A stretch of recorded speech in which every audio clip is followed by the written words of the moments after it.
একটি ঘন জঙ্গলে একটি মা বানর ও তার ছোট বাচ্চা বানর থাকত। তারা দুজনেই একে অপরকে খুব ভালোবাসত।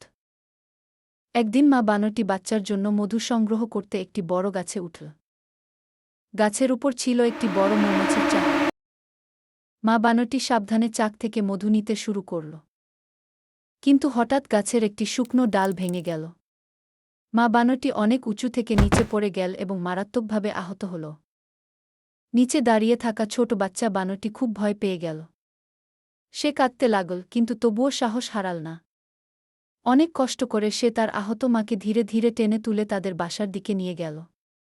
বাচ্চা বানরটি মায়ের পাশে বসে থাকত, তাকে পানি এনে দিত, ফল এনে খাওয়াত এবং যত্ন করত। কয়েকদিন পর মায়ের অবস্থা ধীরে ধীরে ভালো হতে লাগল। অবশেষে বাচ্চা বানরের ভালোবাসা ও সেবায় মা বানরটি পুরোপুরি সুস্থ হয়ে উঠল। মা বানরটি তার বাচ্চাকে বুকে জড়িয়ে ধরল।